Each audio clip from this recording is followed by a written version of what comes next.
আলাইকুম ওয়া রাহমাতুল্লাহি ওয়া বারাকাতুহু। আলহামদুলিল্লাহ ওয়াসসালাতু ওয়াসসালামু আলা রাসূলিল্লাহ। গত দার্সের ধারাবাহিকতায় আমরা প্রচলিত চিকিৎসা নিয়ে আলোচনা করছি।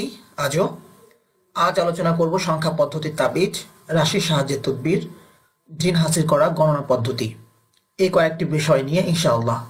আপনাদেরকে আগে বলেছি রুকিয়া মানে শুধুমাত্র জিন তাড়ানো, জাদু তাড়ানো অথবা বদনজর দূর করা ইত্যাদি নয়।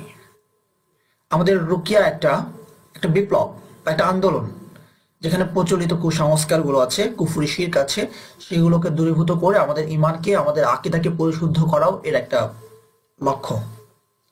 সেই জায়গা থেকে প্রথমেই আমরা রুকিয়া কি, কেন, প্রয়োজনীয়তা ইত্যাদি আলোচনা করেছি। তারপর দুটি ক্লাস আমরা আলোচনা করছি প্রচলিত যে কুসংস্কার, যে চিকিৎসা পদ্ধতিগুলো আছে, কতটুকু কুসংস্কার, কতটুকু গ্রহণ করা যেতে পারে, কতটুকু বিরোধপূর্ণ, এই বিষয়টি। এরপরে শুরু করব যে আমরা কেন কেন রুকিয়া করি, বিশেষভাবে জিন, জাদু, বদনজর, ওয়াসওয়াসা, এই চারটি বিষয়।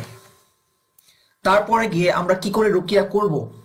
আগে রুকিয়ার পরিচয় দিয়েছি, রুকিয়ার কার্যকারিতা নিয়ে আলোচনা করেছি, রুকিয়া কিভাবে করব, রুকিয়ার ক্ষেত্রে কি কি বিষয় লক্ষ্য রাখা উচিত, কি কি বিষয় পরিহার করা উচিত, রুকিয়ার মধ্যে বাড়াবাড়ি কিভাবে হচ্ছে, মধ্যম পন্থা কি, সালাফদের তরিকা কেমন ছিল, কিছু মূলনীতি, এই জাতীয় বিষয়গুলো নিয়ে ইনশাআল্লাহ আমরা সবার শেষে আলোচনা করব।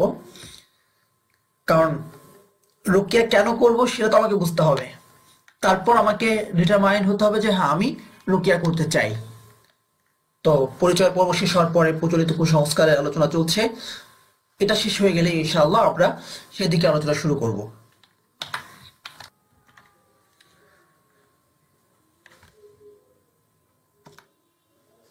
আমরা আলোচনা করব প্রচলিত কুসংস্কার সমূহ, নাজায়েজ চিকিৎসা পদ্ধতি সমূহ, পীর ফকিরদের ভণ্ডামি, রাকি চিকিৎসকদের প্রান্তিকতা, তাবিজের বিধান ও প্রকারভেদ।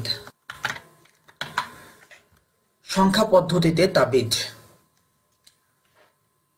প্রচলিত যে পদ্ধতিটি আছে, কোরআনের নামে আমরা সংখ্যা পদ্ধতি লিখি, আমরা বলি যে এটা কোরআনের সংখ্যামান বা কোরআনের এই আয়াতটির সংখ্যামান এটি, সেই হিসাবে তাবিজ করা হয়। যেমন বিসমিল্লাহ সংখ্যামান 786 দিয়ে প্রকাশ করা হয়। এই যে পদ্ধতিতে সংখ্যা মান দিয়ে তাবিজ করা হয়, এটাকে আমরা বলি হেলফুল হিজার সাহায্যে আবজাদ পদ্ধতি। প্রতিটা হরফের একটা মান থাকে, যেমন রোমান সংখ্যার একটা মান আছে।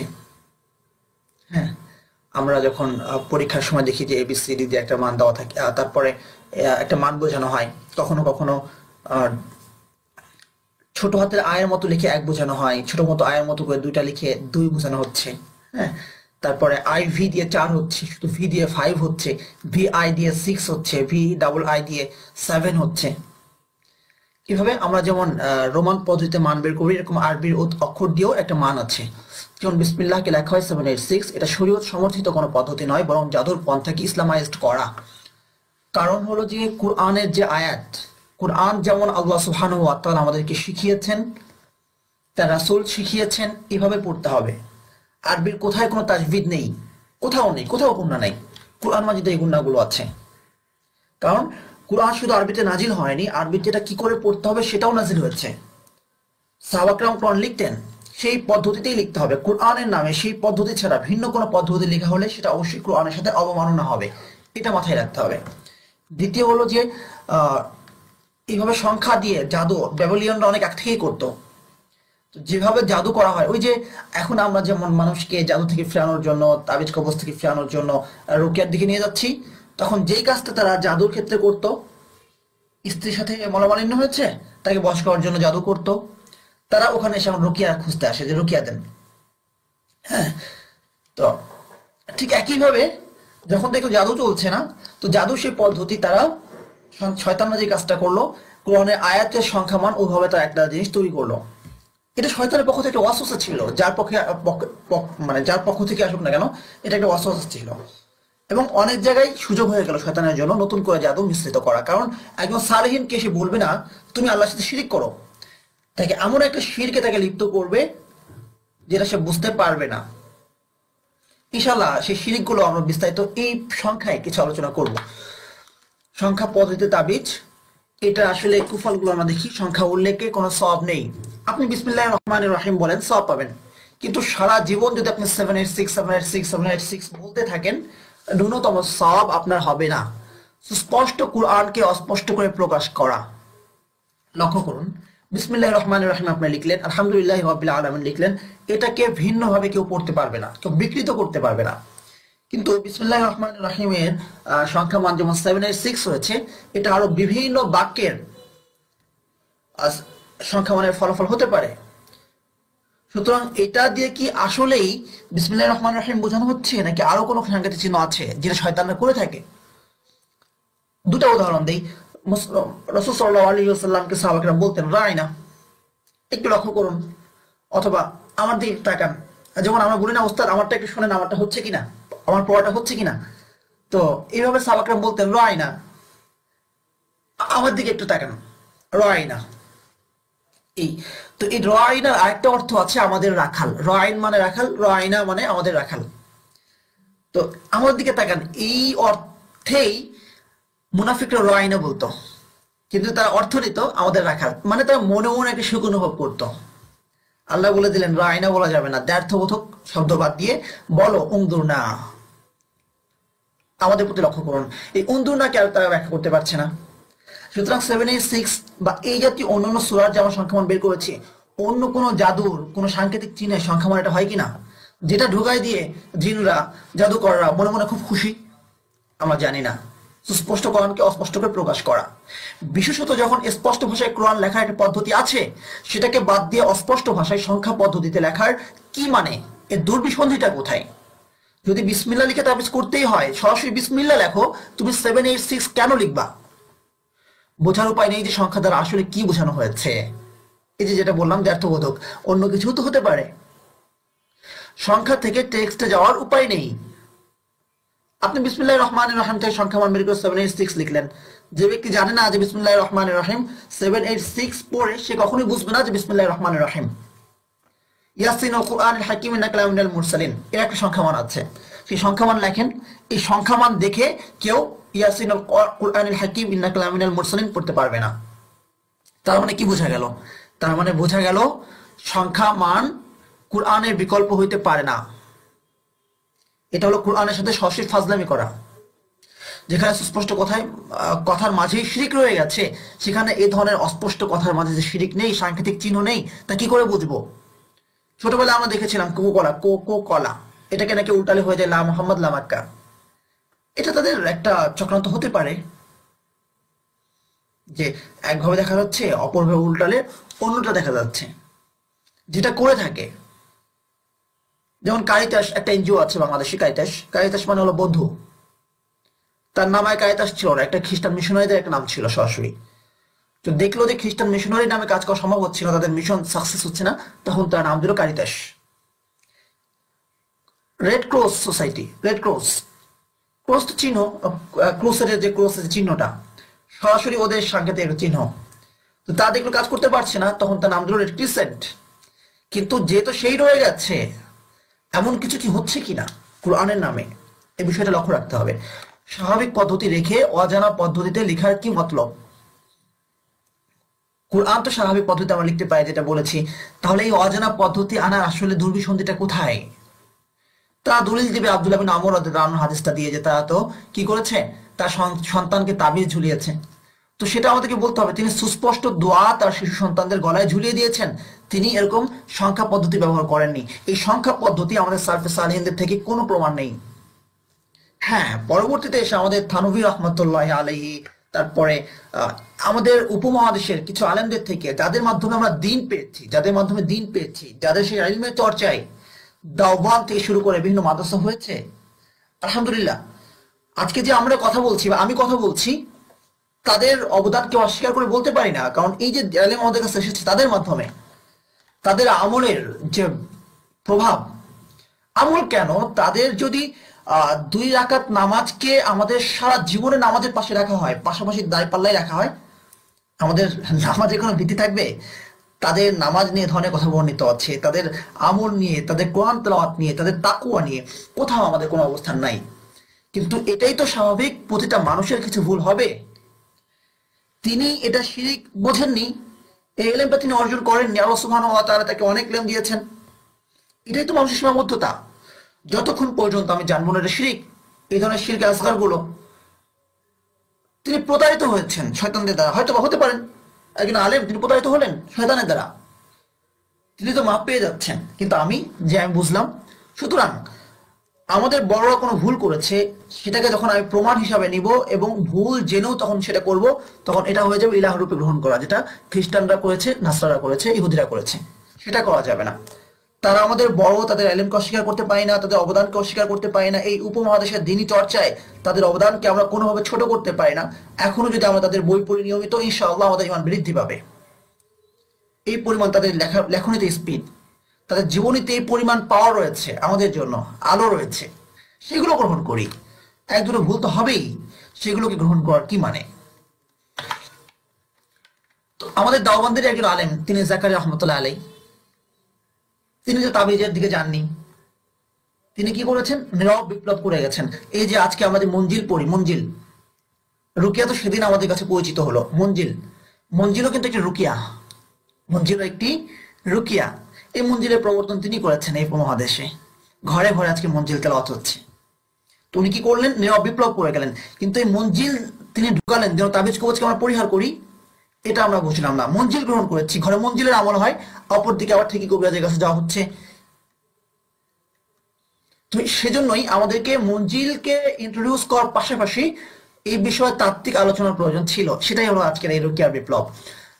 গণনা পদ্ধতিতে তার তদবির, গণনা পদ্ধতি বলতে আমরা বোঝাচ্ছি গণকের সাহায্যে যে তদবিরগুলো করা হয়, যে গায়েব জানার চেষ্টা করা হয়। যেমন কখনো যে গণক বা জ্যোতিষরা নিঃসন্দেহে মিথ্যাবাদী, যারা রাশির সাহায্যে, রাশি নিয়ে পূর্বে আলোচনা করেছি, আর রাশি জন্মতিথির উপর নির্ভর করে হয়। সেই জন্মতিথির উপর ভিত্তি করে কিছু গায়েবের বিষয় তারা প্রথমে আবিষ্কার করে, সেখান থেকে তুলা রাশিকে তারা বের করে, সেই তুলা রাশিকে তারা বিশ্বাস করে। এই যে গায়েব জানার একটা অপচেষ্টা, এটাই তো শিরক। তো এটার পদ্ধতি তাবিজ করা হলে সেটা শিরক হবে। হাত দেখে বলে যে তোমার হাতে কোনো কেউ জাদু করেছে কিনা, কোনো জিনের আসর আছে কিনা। তো হাত দেখে বলা, এটা কি? হাতের মধ্যে কি লেখা থাকে? এগুলো জিনদের মাধ্যমে কেউ গায়েব জানার চেষ্টা করা। ঠিক একইভাবে আয়না দেখে বলে কে জাদু করেছে। তো এই যে হাত দেখে, আয়না দেখে কাউকে স্পষ্ট দেখা যায় না, শুধু একটা মানুষকে আমরা সন্দেহ করি। ইদানিং কিছু রাগীকেও দেখা যাচ্ছে যে আপনার জাদুর জন্য যাকে যাকে সন্দেহযুক্ত মনে হয় তাদের নাম লিখে এই পদ্ধতি অবলম্বন করেন।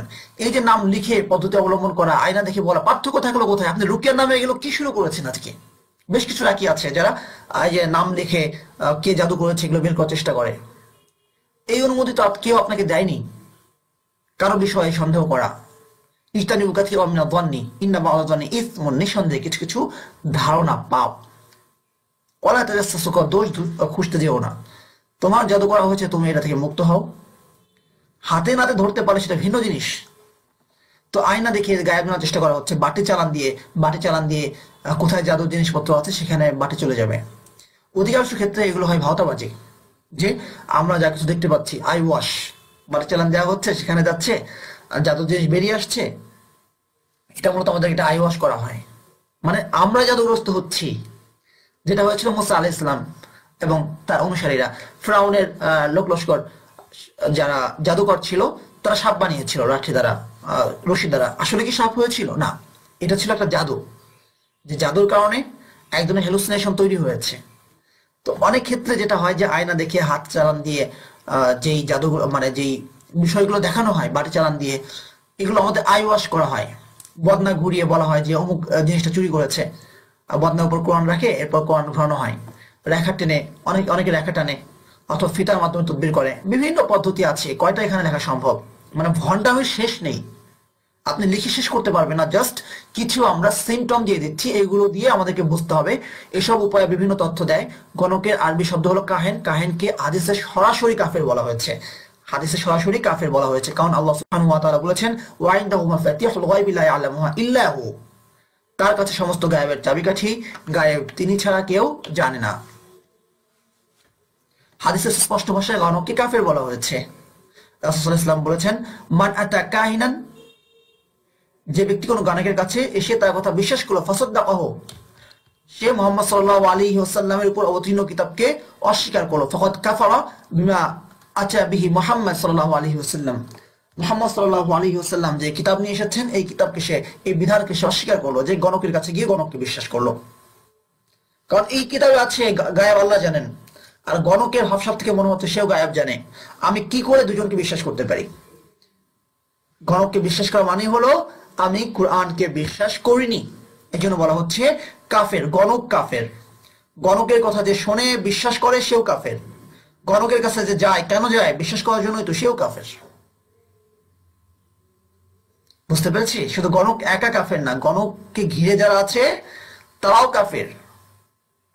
আজ আমরা গণনা পদ্ধতিতে যে কবিরাজ তদবির করছে তাদের কাছে আমরা যাচ্ছি, এবং না বুঝে একজন মুফতি সাহেব, বিশাল বড় মুফতি সাহেব, আমি কোন মুফতিদের বিরুদ্ধে বলার জন্য না, জাস্ট উনি আমলি মানুষ, মানুষ হিসাবে আমলি, কিন্তু উনি এগুলো জানেন না। সুতরাং এই বিষয়টা আমাদের সবাইকে জানাতে হবে।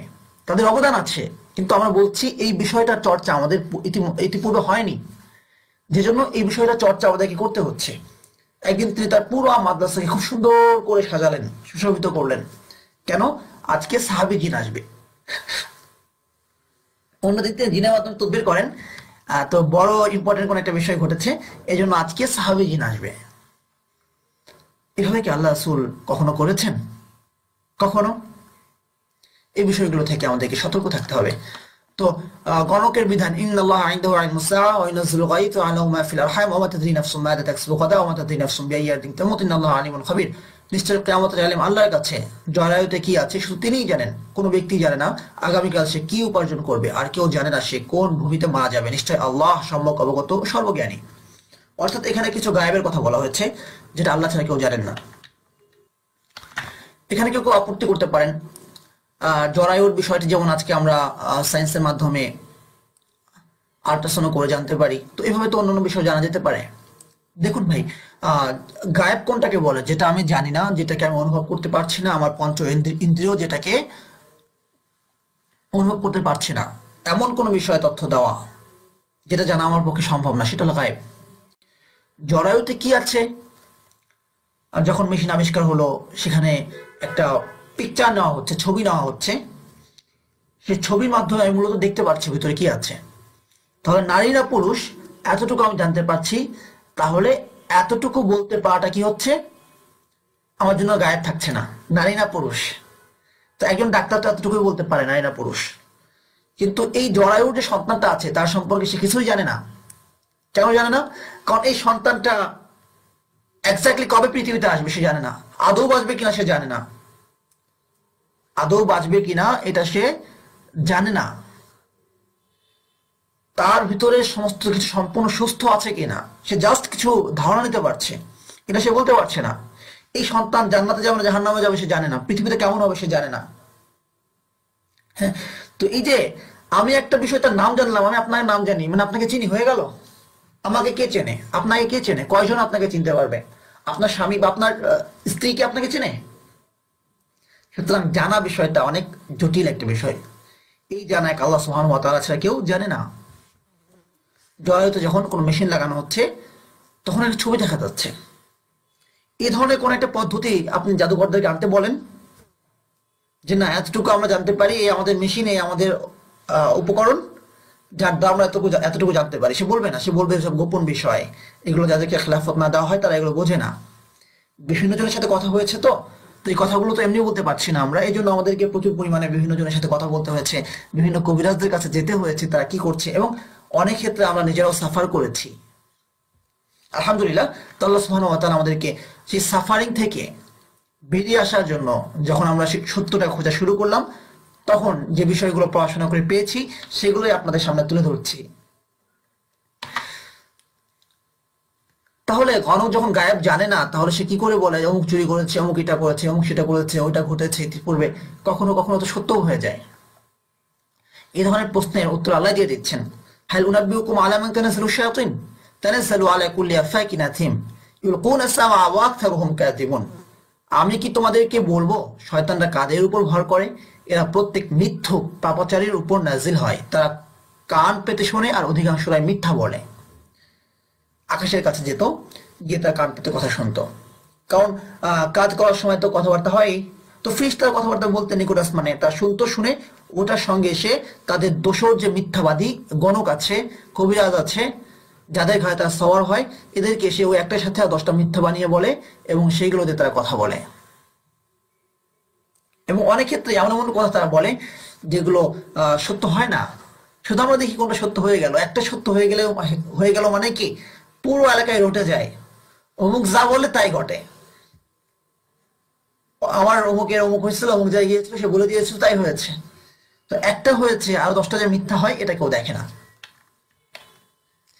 তো প্রতিটা পরিবারে কিছু কিছু কুসংস্কার আছে, আমাদের পরিবারেও কিছু ছিল। আমার মা ঘুম থেকে উঠে তার চুরি পাচ্ছেন না, এগুলো কেস স্টাডি মাঝে মধ্যে বলা উচিত। প্রতিটা স্টেটমেন্টের পিছনে কিন্তু আমাদের কিছু না কিছু গল্প, কিছু না কিছু কেস স্টাডি রয়েছে। আর সবার যেহেতু সংক্ষেপ তাই বলতে পারছি না। আমার মায়ের চুড়ি হারিয়ে গেছে, রাতে ঘুমিয়েছেন, সকালে চুড়ি নাই। তো চুড়ি নাই, ঘরে কোনো চোর ঢোকেনি, গেট লাগানো, সবকিছু, ঢোকা তো ইম্পসিবল।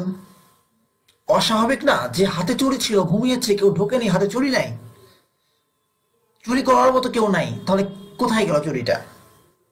তো আমাদের ওখানে একজন কবিরাজ ছিল, বরিশালের কথা বলছি, মুসলিম মুন্সি তার নাম। তার কাছে গেল, যাওয়ার পরে বলল যে এই অবস্থা, চুরি চলে গেছে। তা তো নিশ্চিত জিনের কাজ। হ্যাঁ, উনি গবেষণা করে দেখলেন যে মারাত্মক জিনের কাজ এটা, যেমন তোমার জিন না, এই জন্য চিকিৎসা করতে হবে। জিন এ ধরনের ঝামেলা করবে, জিন চুরি করে নিয়ে চলে গেছে। তো এটা আমাদের মধ্যে শতভাগ সুনিশ্চিত। কবিরাজ যেহেতু বলে ফেলেছে চুরি হয়েছে, তার মানে চুরি হয়েছে, আর কিচ্ছু না। তো এরপরে দেখা গেল বিকালবেলা ছোট ভাই খেলনা নিয়ে খেলা করছে। তখন ছোট, নুরানিতে পড়ে, তো খেলা করছে। ওর খেলনার মধ্যে একটা বিষয় আছে চুরি, চুরি নিয়ে খেলা করছে, স্বর্ণের চুরি। তো বলে, তুই চুরি পেলি কোথায়? তো ছোট ভাই বলছে, তুমি যখন ঘুমাইছিলা তখন তোমার হাত থেকে এটা আমি খুলে নিয়েছি। তো ছোট ভাই খেলার ছলে মায়ের হাত থেকে চুরি খুলে নিয়েছে, আর কবিরাজ প্রচুর গবেষণা করে পেয়ে গেছে এটা জিনের কাজ।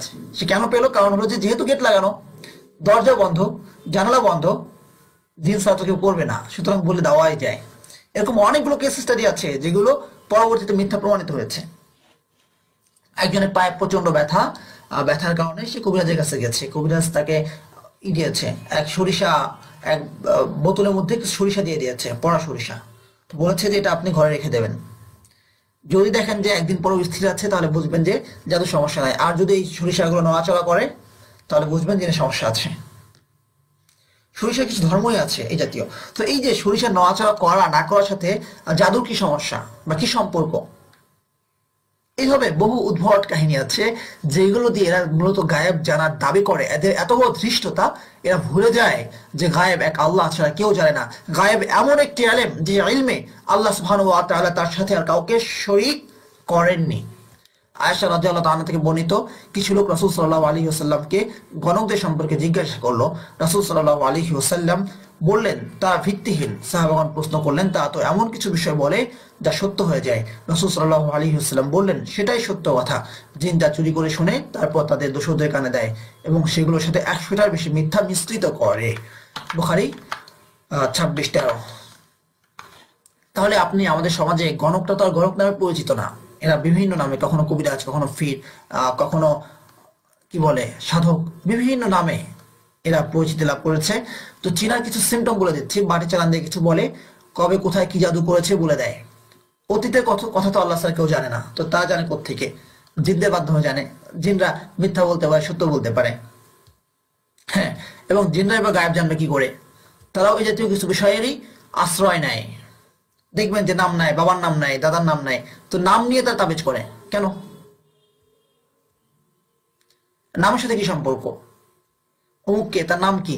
আসলে এই নাম দিয়ে, তার বাবার নাম দিয়ে, এইগুলো দিয়ে তারা কিছু পদ্ধতি অবলম্বন করে, কিছু টেকনিক করে, সেই টেকনিক দিয়ে তারা বের করার চেষ্টা করে।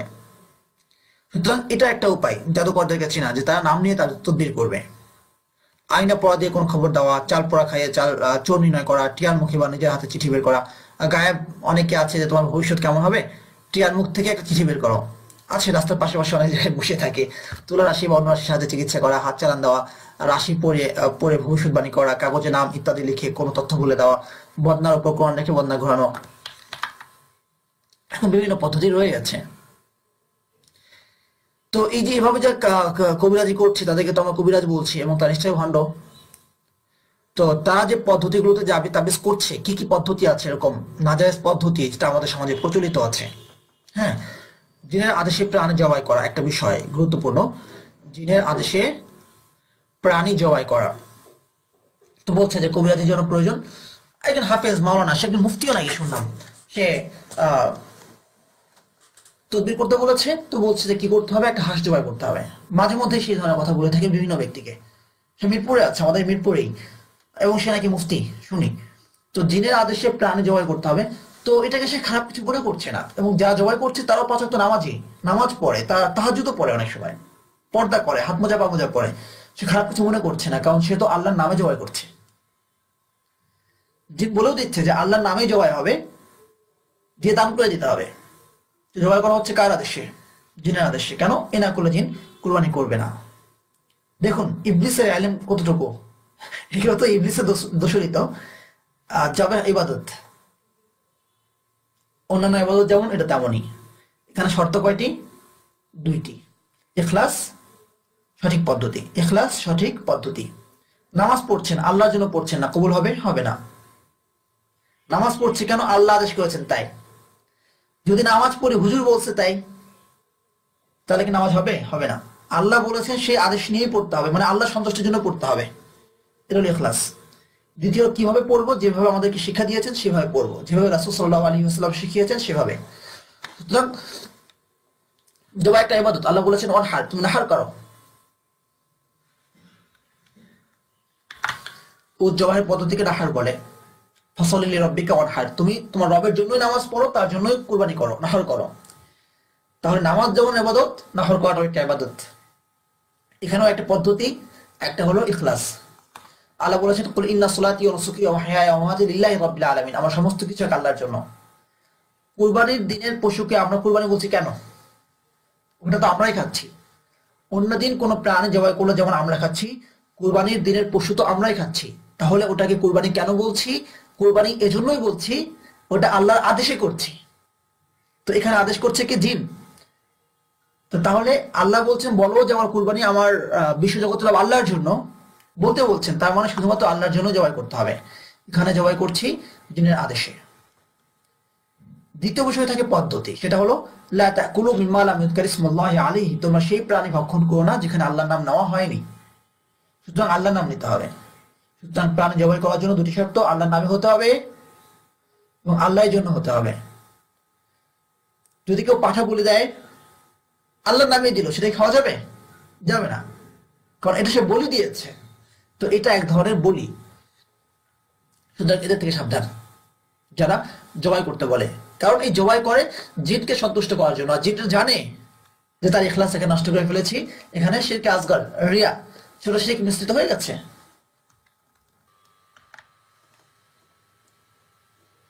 কিভাবে রক্ত, হাড্ডি, নখ, চুল, শেকড় দিয়ে তদবির করা, এগুলো আসলে রক্ত লাগে কেন? জাদু করার জন্য। হাড্ডি লাগে জাদু করার জন্য, নখ, চুল ইত্যাদি শেকড় জাদুতে ব্যবহৃত হয়। সুতরাং যখন কাউকে দেখবেন যে এই পদ্ধতিতে সে তদবির করছে, তার মানে আপনি চোখ বন্ধ করে বলে দিবেন এগুলো মূলত জাদু, এটা কোনো তদবির না। তবে হরফুল হিজাব পদ্ধতিতে কোরআনের সংখ্যা ব্যবহার করে তাবিজ করা, আমরা পূর্বে আলোচনা করেছি, এটাও জায়েজ নেই। এগুলো তারা বুঝবেন কে ভণ্ড। কোনো সুতায় কিছু পরে ফু দেওয়া, সুতায় পরে ফু দেওয়া, এটাকে আল্লাহ সুবহানাহু ওয়া তাআলা স্পষ্ট করে সূরা ফালাকে বলেছেন অমিন শাররি নাফাসাতি ফিল উকাদ, যারা গিটে ফু দেয় তাদের অনিষ্ট থেকে আমি পানাহ চাইছি। যারা গিটে ফু দেয়, কি পরে এটা ফ্যাক্টর না, তার ফু দেয়, এই পদ্ধতিটা এখানে ইম্পর্টেন্ট। সুতরাং ওই দেখবেন যে পৈতায় জায়গায় জায়গায় গিট দেয়, হ্যাঁ, ফু দেয়, এটা ইসলামিক কোনো পদ্ধতি না। সে যেই দিক না কেন, যত বড় মুফতি দিক না কেন, গিটে ফু দেওয়া কোরআন অনুযায়ী এটা জাদুর লক্ষণ, জাদুকরদের কাজ গিটে ফু দেওয়া এবং তাদের অনিষ্ট থেকে। এবং এই জাদুগুলো সাধারণত নারীরা করে থাকে। নাফাসাত, এটাকে নারী বচন বা মুয়ান্নাস শব্দ হিসেবে উল্লেখ করা হয়েছে। নাফাসাত ফিল উকাদ মুয়ান্নাস শব্দ হিসেবে বা স্ত্রীবাচক শব্দ হিসেবে উল্লেখ করা হয়েছে। নারীদের কাজ বেশি। তো আমি এটাকে যদি এই ভাষায় বলি, এটাকে আমাদের বাংলায় বলে যে কি বলবো, নারীদের কাজ একজন পুরুষ করছে। একজন পুরুষ সেলোয়ার কামিজ পরে এসে রাস্তায় নেমেছে, কেমন লাগবে? তো যে ফু দেওয়া, এই তদবির গুলো করতো নারীরা, কুটনামি করে বেড়ায় যেসব নারীরা, জাদু করে যারা, ওরা, ওদের কাজ। তো সেই কাজ যদি আমি পাঞ্জাবি জুব্বা পরে করি তাহলে কি শুদ্ধ হয়ে যাবে? হবে না, বিষয়টা লক্ষ্য রাখতে হবে। তারপরে কবিরাজের আদেশে মিষ্টির ভোগ দেওয়া, যেটা করেছি, হিন্দুরা যেমন করে মিষ্টির ভোগ দেয়, এরাও ওভাবে দিচ্ছে জিনকে সন্তুষ্ট করার জন্য। যেভাবে মূর্তি খায় না সেভাবে জিনরাও খাচ্ছে না, পরবর্তীতে নিজেরা আবার খেয়ে নিচ্ছে। 7 নদীর পানি, ঘটি, কলসি, তুলা রাশি, আয়না পরা, বাটি চালান দেওয়া ইত্যাদি। 7 নদীর পানি লাগবে কেন? আসলে বিষয়টা হলো যে জিন বলছে তুই 7 নদীর পানি আন, তো জিন বলেছে ও 7 নদীর পানি নিয়ে চলে এসেছে। ঘটি, কলসি ইত্যাদি পূর্বে আলোচনা করেছি, বিস্তারিত আলোচনা করতে যাচ্ছি না এই জায়গাটাতে। তারপর জিন তলব করে জাদু করা বা জিনের কোনরূপ সাহায্য নেওয়া, জিনের মাধ্যমে তদবির করা জায়েজ নাই। জিনের মাধ্যমে তদবির করা জায়েজ নাই। এখানে মনে রাখবেন, জিনের সাহায্য গ্রহণ দুইভাবে হতে পারে, বৈধ কোনো উপায়ে, অবৈধ উপায়ে। একটা বৈধ উপায়, একটা অবৈধ উপায় হবে, এখানে ভুল লেখা হয়েছে। যেই উপায়ে জিনকে অর্থাৎ তাকে সাহায্য চাওয়া হলো এমন কোনো পদ্ধতিতে, যেমন স্বাভাবিকভাবে বললাম তুমি আসো তদবির করে দাও, একটু আসলো। আরেকটা হলো তার সাধনা করলাম, তার পূজা করলাম। সাধারণত জিনরা এই পূজার মাধ্যমেই আসে। সরাসরি কেউ জিনের পূজা করে সেই জিন আসে, কখনো কখনো জিনদের সর্দারের পূজা করে। এই যে যারা ভণ্ড কবিরাজ তদবির আছে, এরা এমন কিছু আমল করে, গোপনে আমল করে, আপনাকে বলবে না এরা কি আমল করছে, গোপনে আমল করে, কিন্তু আপনি খোঁজ নিলে জানবেন আসলে তারা কিছু আমল করে। সে আমলটা আপনাকে বলবে না, তারা বলবে এগুলো আমল পেতে হলে খেলাফত পেতে হয়, এই পেতে হয়, সেই পেতে হয়, এগুলো গোপন বিষয়, বলবে না। আমরা অনেক জায়গায় জানার চেষ্টা করেছি, তো কথা বলেছি, এগুলো আমরা অভিজ্ঞতা সম্পন্ন এই বিষয়টাতে, তা বলবে না। তো বৈধ উপায় হোক আর অবৈধ উপায় হোক, জিনের সাহায্য গ্রহণ করাটাই নাজায়েজ। কেন নাজায়েজ, পরবর্তী স্লাইড আমরা সে বিষয়টা আলোচনা করবো ইনশাল্লাহ। তো জিনের কোনো সাহায্য গ্রহণ করা যাবে না। তাবিজ পুঁতে অথবা জিন ডেকে বাড়ি বন্ধ করা, জিন ডেকে বাড়ি বন্ধ করলে, এখানে তো আগ থেকে একটা জিন ছিল, তুমি নতুন একটা জিনটা ডেকে আনলা আপ্যায়নের জন্য, এই জিনটা যে ভালো, এদের সামনে ক্ষতি করবে না তার কি? যেমন আমরা ডাকাতকে ভয় পাই, টাকা খাই, ঠিক আছে? বড় একজন ডাকাত তো অনেক ক্ষেত্রে আমাদের পুলিশ ভাইরাও হয়ে যায়, হয় না? পুলিশে ডাকাতি করছে। তো বিষয়টা এরকম যে আমরা যেমন দুষ্টজনকে ভয় পাই, কবিরাজের যে জিন তাকেও আমরা ভয় পাই। পুলিশ বাহিনী তো একটা আওতার মধ্যে আছে, একটা শৃঙ্খলার মধ্যে আছে, যার ফলে সে ইচ্ছা করলে কিছু করতে পারে না।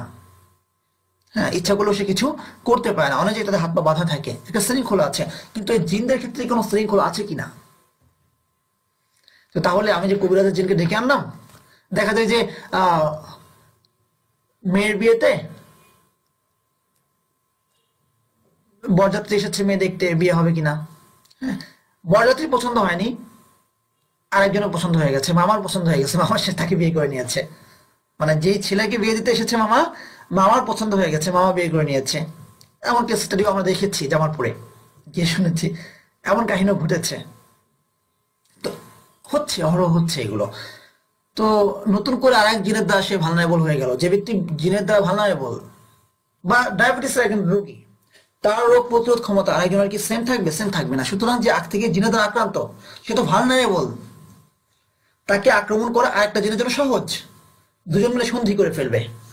মানুষের জন্য কেন আমরা গন্ডগোল করবো? আয়, তাহলে তাহলে আমরা দোস্ত, কদিন পরে আবার আসিস, এখন যা, যেহেতু আমার মনিব বলেছে তোকে তাড়াতে হবে, এখন চুপ থাক, কয়দিন পর আবার আসিস। হ্যাঁ, তো এই যে তাবিজ পুঁতে তৈরি করা হচ্ছে, ব্যবসা বাণিজ্যে বরকতের আশায় ঘরে কোরআন বা পাথর ইত্যাদি টাঙানো, কুসংস্কার। কোরআন টাঙানো তো কোরআনের জন্য অপমান। কোরআনকে ঝুলিয়ে রাখার বিষয়, কোরআন বক্ষে ধারণের বিষয়, কোরআন সম্মানের সাথে রাখা বিষয়। আপনি ঝুলে রাখতেছেন কোরআনটাকে, কেমন লাগবে? পুরো কোরআন মাজিদকে ঝুলে রাখা যে কথা, একটা আয়াতকে ঝুলে রাখা কি কথা? কোরআনকে ঝুলাই রাখার জিনিস? নাউজুবিল্লাহ। ব্যবসা বাণিজ্যে বরকতের আশায় ঘরে কোরআন বা পাথর ইত্যাদি টাঙানো, চিকিৎসার জন্য মাজারে ছাগল বা কিছু মানত করা। মানত, মানত একটা ইবাদত। মানত কি একটা ইবাদত। ইউফুনা বিন নাযরি ওয়া ইয়াখাফুনা ইয়াওমান শাররুহু কানা মুস্তাতিরা। মুমিনদের একটি গুণ, ইউফুনা বিন নাযরি, তারা মানতকে পূর্ণ করে। মানত একটা ইবাদত, এই ইবাদত করতে হবে আল্লাহর জন্য। মানত মানে কি? এই ইচ্ছা পোষণ করা যে আমি আল্লাহর জন্য এই কাজটি করব। যখন আপনি মানবটা করবেন, আমি মাজারের জন্য এটা করবো, মাজারে এটা করবো, তখন শিরক হয়ে যাচ্ছে। তো এই জন্য বিশেষ করে মাজারে মানত করা মানে কি? মাজার পূজা না, সে তো মরে গেছে, মরে গেছে, একটা কবর, কবর আবার মানত করার কি আছে? মানত করতে পারি আমরা গরিবদেরকে খাওয়াবো, মাজার কেন্দ্রিক কেন এটা? এটাও এক ধরনের মাজাকে এক ধরনের কিবলা বানিয়ে নেওয়া। আল্লাহ সুবহানাহু ওয়া তাআলা আসলে এই বিকৃতিগুলো তো আসলে অন্তরের বিকৃতি ঘটে, তারপর এগুলো ঘটে। আল্লাহ আমাদের অন্তরকে পরিশুদ্ধ করুন। বদনজর থেকে বাঁচার জন্য সন্তানের কপালে টিপ দেওয়া বা কোমরে ঝুনঝুন ঝুলানো, বদনজর থেকে বাঁচার জন্য। এমনি যদি কেউ ঝুনঝুন ঝুলায় সেটা ভিন্ন জিনিস, এটা ভিন্ন জিনিস। এখন জিনের সাহায্যে তদবিরে যে বিষয়টা আমরা বলেছি বিস্তারিত আলোচনা করব। যে জিনকে বিশ্বাস করা যাবে না, কারণ আমি কাকে বিশ্বাস করব? যে আমার সাথে সত্যবাদী, যার কথা সত্যতা আমি পাই, যাকে আমি দেখি, তার চলাফেরা দেখি, তার আচার আচরণ দেখি, যে না এই মানুষটাকে বিশ্বাস করা যায়। তো জিনরা কেমন, তাদের সঙ্গে চলাফেরা করা, তাদের সাথে বিবাহ শাদী, তাদের সঙ্গে লেনদেন, তাদের সাথে মুআমালা কিছু কি আমাদের হয়? তাহলে একটা জিনকে কি করে আমি বিশ্বাস করতে পারি? আমাদের মধ্যেও না তাও একটা ভাগ আছে। কি ভাগ আছে? আমাদের মধ্যে ভাগ আছে পুরুষ কেউ নারী। হ্যাঁ, পুরুষের দাড়ি হয়, নারীর দাড়ি হচ্ছে না। মেয়েদের চুল বড় বড় হচ্ছে, শারীরিক আকৃতি ভিন্ন। পুরুষের মধ্যে আবার কেউ দাড়ি রাখছে, পাঞ্জাবি পড়ছে, এগুলো বাহ্যিক ইসলাম। কিন্তু এর দ্বারাও তো আমরা জাজ করি যে না এই মানুষটা মনে হয় ইসলামটাকে ফলো করে, কি বিশ্বাস করা যায়? সে দাড়ি রাখছে, সে পাঞ্জাবি পড়ছে, টুপি পড়ছে। নারীদের মধ্যে কেউ প্যান্ট শার্ট পরে, কেউ না আলট্রা মডার্ন, কেউ বোরকা পড়ছে, হ্যাঁ হিজাব পড়ছে দোপাট্টা দিয়ে। তো না এমনি এটাকে মনে হয় বিশ্বাস করা যায়। এতটুকু কি বাহ্যিক কোনো লক্ষণ কি আমরা কোনো জিনকে দেখতে পারি? পারি না। কেন? কারণ আল্লাহ সুবহানাহু ওয়া তাআলা বলেছেন ইন্নাহু ইয়ারাকুম মিন হাইতু লা তারাউনাহুম, জিনরা তোমাদেরকে দেখে, মিন হাইতু লা তারাউনাহুম, যেখান থেকে তোমরা তাদেরকে দেখতে পাও না। তার মানে মানুষ জিনকে দেখতে পায় না। ইবনে তাইমিয়া রাহিমাহুল্লাহ বলেছেন কেউ যদি দাবি করে সে জিনকে দেখেছে সে মিথ্যাবাদী, কারণ জিনকে তার আসল আকৃতি দেখা সম্ভব নয়। তাহলে আমরা যে দেখি ভয়ঙ্কর কিছু, অনেক সময় ভয় পেয়ে যায় না, অনেকে পেতে পারে, সেটা হলো জিনকে দেখেনি, জিন জাদু করে তাকে তার চোখে হ্যালুসিনেশন সৃষ্টি করেছে, তাকে ভয় দেখিয়েছে, জিন ওয়াসওয়াসা দিয়েছে। এটা হলো ওয়াসওয়াসা। এই যে সামনে একটা ভূত দেখলো, আমরা বলি ভূত দেখেছে, জিন দেখেছে, এটা জিনকে দেখে না, এটা হলো জিন তাকে ওয়াসওয়াসা দিয়েছে, ভয় দেখিয়েছে। জিনকে দেখা সম্ভব নয়। আর জিনরা যেখানে কোরআনে স্পষ্ট করে বলা হয়েছে ওরা মিথ্যা বলে, প্রচুর পরিমাণে মিথ্যা বলে। সেই মিথ্যা তো শুরু হয়েছে আমাদের আদম আলাইহিস সালাম থেকে শুরু করে। কোত্থেকে? হাল আদুল্লুকুম আলা শাজারাতিল খুলদি, আমি কি তোমাকে অমরত্বের গাছটা দেখাবো যেটা খেলে তুমি কোনোদিন আর মারা যাবে না? এখান থেকে শুরু। তারা মানুষকে প্রতারিত করতে ভালোবাসে। আদম আলাইহিস সালামকেও তারা প্রতারিত করেছে। কবিরাজের জিন দাও নতুন করে আক্রমণের শিকার হওয়ার সম্ভাবনা রয়ে গেছে, যা আমরা পূর্বে আলোচনা করেছি। আগে তো একটা জিন্দা আক্রমণের শিকার ছিল, নতুন করে এই জিন তাড়ানোর জন্য একটা জিন কিনেছি। এও যে গালে গালে বন্ধু হয়ে যাবে না এবং দুজনে মিলে গলায় গলায় ভাব করে তাকে যে ক্ষতি করবে না, তার কি নিশ্চয়তা আছে? হ্যাঁ, জিন অনেক সময় আক্রমণ করে ভালো লেগেছে বলে, নতুন যে জিনটা আসছে তারাও তো ভালো লাগতে পারে, আর সে তো আগ থেকে ভালো নয় বল, সো তাকে তো আক্রমণ করা সহজ। নবীগণ এভাবে জিনদেরকে ব্যবহার করেননি, নবীগণ এভাবে জিনদেরকে ব্যবহার করেননি। এখানে স্পষ্ট একটা বিষয় আমাদেরকে মনে রাখতে হবে, সেটা হলো যে শুধুমাত্র সুলাইমান আলাইহিস সালাম ছিলেন যার কাছে জিনকে বশীভূত করা হয়েছিল। একবার রাসূল সাল্লাল্লাহু আলাইহি ওয়াসাল্লামকে একটা জিন ধোঁকা দিতে এসেছিল। রাসূল সাল্লাল্লাহু আলাইহি ওয়াসাল্লাম তাকে পাকড়াও করতে চেয়েছিলেন। তিনি বললেন এমন সময় আমার ভাই সুলাইমানের কথা মনে পড়ে গেল যে জিনকে বশীভূত করা, জিনকে করাতে নিয়ে আসা, এটা তো আমার কাজ না, সুলাইমানের রাজত্ব ছিল। সো আমি তাকে আর কিছু করলাম না, ছেড়ে দিলাম। জিন ও কবিরাজ কে কার অনুগত বা বশীভূত, এটা একটা ইম্পর্টেন্ট ফ্যাক্টর। জিন ও কবিরাজ, আসলে আমরা বলি যে অমুক কবিরাজ জিন বশীভূত করে রেখেছে, বিষয়টা কেমন? নাকি জিন কবিরাজকে বশীভূত করে রেখেছে?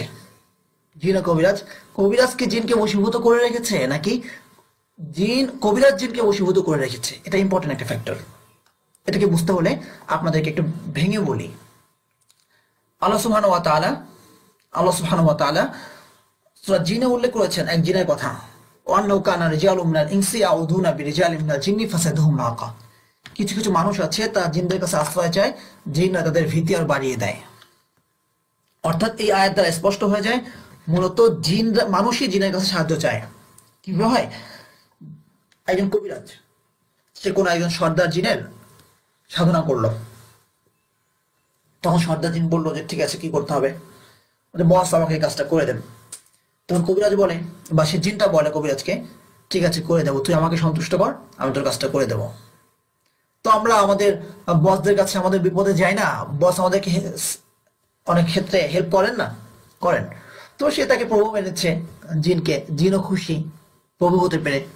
তো সে তার কিছু কাজ করে দেয়, তখন সে তার অনুগত কোনো জিনকে বলে যা তুই এই কাজটা করে দে। তো কবিরাজের কাছ থেকে সে কাজটা করে দিচ্ছে।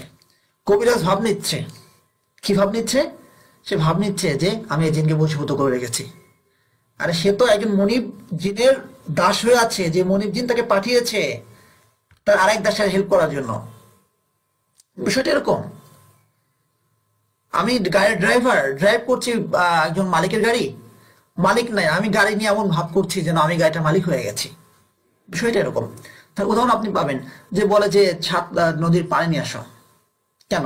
কারণ হলো যে সে গিয়ে বলে যে উস্তাদ একজন তো আসছে, তার এই সমস্যা, কি করা যায়? তো উস্তাদ বলে, মানে জিনটা বলে যা ওরে 7 নদী ঘোরা, ওরে 7 নদী ঘোরা। তখন কবিরাজ বলে আপনার এই তদবিরের জন্য 7 নদীর পানি লাগবে, এবং ঘুরে ঘুরে 7 নদীর পানি সে ম্যানেজ করে।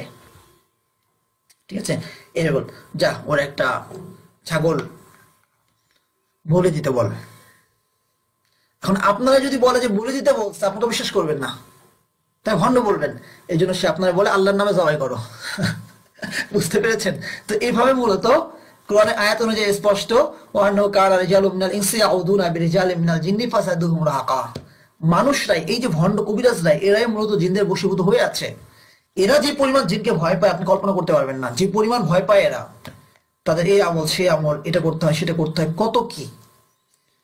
কারণ একজন কবিরাজ একটা কথা বলেছিলাম, আমি তাকে বলেছিলাম আপনার জিনকে আবার জিজ্ঞাসা করেন। সে সাহসী পেল না। সে যে জিনের মাধ্যমে তদবির করায়, সেই জিনকে সে জিন বলতে সে পারছে না, এই পরিমাণ সে ভয় পাচ্ছে। সে একজন মুফতি সাহেব।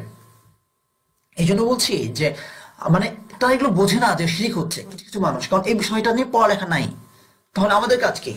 আমরা নিজেরা সতর্ক হব এবং অন্যদেরকে সতর্ক করব। তাহলে দুটি বিষয়, জিন মূলত মানুষের জিনে বশীভূত হয়ে থাকে। দ্বিতীয় কথা হলো যে এখানে আল্লাহ স্পষ্ট করে বলেছেন ইন জাআকুম ফাসিকুম বিনাবাইন ফাতাবায়ানু আন তুসিবু কওমান বিজাহারাতিন ফাতাসবিহু আলা মা ফাআলতুম নাদিমিন। যখন কোনো ফাসিক তোমাদের কাছে কোনো সংবাদ নিয়ে আসে, তখন তোমরা আগে তা যাচাই করে নাও, না জেনে তোমরা কোনো জাতির উপর আক্রমণ করে বসো না। তো ফাসিককে তো চিন্তা হবে। তো জিনরা তো অধিকাংশই ফাসিক, ইবলিস, শয়তান, যারা এভাবে কাজগুলো করছে। তো এই ফাসিক বা জানি না সে কি সংবাদ নিয়ে আসছে, তার উপর ভিত্তি করে আমি একজনকে বলছি হ্যাঁ অমুকই আমাকে তাবিজ করেছে। জিনদের কাজ কি? মানুষের সম্পর্ক ছিন্ন করা, মানুষের সম্পর্ক ছিন্ন করা। সে কিন্তু সফল। আপনার যা আপনাকে তার তদবির করেনি, আপনি চালাই দিলেন, আপনার কাছে মনে হচ্ছে যে আপনার শাশুড়ি আপনাকে তাবিজ করেছে। কে বলেছে? কবিরাজ বলেছে। সে তো এইটাই চাইতো এতদিন, যে আপনার মাঝে আর আপনার শাশুড়ির মাঝে সম্পর্ক ছিন্ন হোক, আপনার মাঝে আপনার জায়ের মাঝে সম্পর্ক ছিন্ন হোক, আপনি এবং আপনার ভাইয়ের মাঝে সম্পর্ক ছিন্ন হোক। সে তো আজকে সফল হলো। কেন সফল হলো? আপনি তার কাছে গিয়েছেন, তার কথা শুনেছেন। এই জন্য জিনরা এই জাতীয় মিথ্যা কথাগুলো খুব বলতে পছন্দ করে, তা পণ্ডিত মিথ্যা কথা বলার। তো জিন ও কবিরাজকে কার বশীভূত? দেখুন সূরা জিনের যে আয়াতটি আমরা তেলাওয়াত করলাম এটি পূর্বে, আরেকটা বিষয় লক্ষ্য করুন। সুলাইমান আলাইহিস সালামের সম্পর্কে আল্লাহ সুবহানাহু ওয়া তাআলা বলেন সাখারনা লাহু রিহা তাজরি বিআমরিহি রুখাআন হাইতু ওয়াসাব ওয়াশ-শায়াতিনা কুল্লা বান্নাইন ওয়া গাওয়াস। আমি বাতাসকে সুলাইমান আলাইহিস সালামের বশীভূত করে দিয়েছিলাম, সে তার আদেশে চলতো, সে যেখানে চাইতো সেখানে একদম স্বাভাবিক গতিতে চলতে থাকতো। এবং শয়তানদেরকে বশীভূত করে দিয়েছিলাম, তারা ঘর নির্মাণ করে দিত, তারা মুক্তমণি সমুদ্র থেকে তুলে আনতো। শয়তানদেরকে বশীভূত করে দেওয়া, এটা তো সুলাইমান আলাইহিস সালামের রাজত্বের বহিঃপ্রকাশ ঘটাচ্ছেন আল্লাহ সুবহানাহু ওয়া তাআলা, যেটা আল্লাহ সুলাইমান আলাইহিস সালামকে দিয়েছেন। আপনি কি মনে করেন যে আল্লাহ আপনাকে দিয়ে রেখেছে, কবিরাজদেরকে দিয়ে রেখেছে? তাহলে সুলাইমান আর এই কবিরাজের মধ্যে পার্থক্য থাকলো কোথায়? তো আসলে সুলাইমান আলাইহিস সালামকে দিয়েছেন কেন? দেখুন, সুলাইমান আলাইহিস সালাম আল্লাহ সুবহানাহু ওয়া তাআলার কাছে পরীক্ষায় কৃতকার্য হয়ে, একটা পরীক্ষায় পড়েছিলেন, কৃতকার্য হয়ে তিনি দোয়া করছেন রব্বি ফিরলি, হে আমার রব আমাকে ক্ষমা করুন, ওয়াহাবলি মুলকান, এবং আমাকে এমন রাজত্ব দান করুন লা ইয়ানবাগি লিআহাদিন মিন বাদি, যা আমার পরে আর কারো জন্য প্রযোজ্য নয়। অর্থাৎ এমন রাজত্ব, যে রাজত্ব সুলাইমান আলাইহিস সালামের পরে আর কারোর জন্য প্রযোজ্য নয়, তারই অংশ হিসাবে আল্লাহ সুবহানাহু ওয়া তাআলা জিনকে তার বশীভূত করে দিয়েছেন। সুতরাং এই রাজত্ব শুধুমাত্র সুলাইমান আলাইহিস সালামের জন্য। যখন রাসূল সাল্লাল্লাহু আলাইহি ওয়াসাল্লাম এই আয়াতটি দেখলেন, তখন তিনি সেই জিনকে আর পাকড়াও করলেন না, ছেড়ে দিলেন। এর দ্বারা বোঝা গেল যে মুহাম্মদ সাল্লাল্লাহু আলাইহি ওয়াসাল্লাম যেভাবে জিনদেরকে কাজে লাগাননি, অথচ তিনি তাদের নবী, সেখানে আমরা জিনকে বশীভূত যদি করতেও পারি, এটা কি বৈধ হবে? এরপরে গুরুত্বপূর্ণ একটি বিষয় যেটা এখানে স্কিপ হয়ে গেছে, বলে রাখা জরুরি, সেটা হলো যে জিনদের মাধ্যমে দুভাবে তদবির করা হয়। কভাবে? দুভাবে। এক হলো জিনকে হাজির করা হচ্ছে যে ব্যক্তির রোগী তার কাঁধে, সে তো আগ থেকেই রোগী, এক জিন দ্বারা আক্রান্ত, নতুন করে আরেক জিনের জন্য তাকে ভালনারেবল করা হচ্ছে, এটা জায়েজ হওয়ার কোনো পদ্ধতি হতেই পারে না, হারাম। আরেক হলো তুলারাশির মাধ্যমে অন্য কোনো ব্যক্তির ঘাড়ে, তো সে ব্যক্তিকেও তো ভালনারেবল করা হচ্ছে জিনের দ্বারা। এখন তুমি আছো, তুমি তার সামনে নাও থাকতে পারো, তখন যে সে তাকে ক্ষতি করবে না তার কি নিশ্চয়তা? দ্বিতীয় হলো যে তুলারাশিকে আমরা ব্যবহার করছি, এটা তো শিরিক। সুতরাং জিনদেরকে ডেকে এনে এইভাবে চোর ঘরে ডেকে আনার কোনো সুযোগ নাই। এবং এ সম্পর্কে বিস্তারিত আমরা আলোচনা করব ইনশাআল্লাহ সামনের দার্সগুলোতে। আমরা আলোচনা করব যে আমরা আসলে রুকিয়া কেন করি, কোন কোন ক্ষেত্রে করি, ইত্যাদি বিষয়গুলো নিয়ে। জাযাকুমুল্লাহু খায়রান, আহসানাল জাযা। আসসালামু আলাইকুম ওয়া রাহমাতুল্লাহি ওয়া বারাকাতুহু।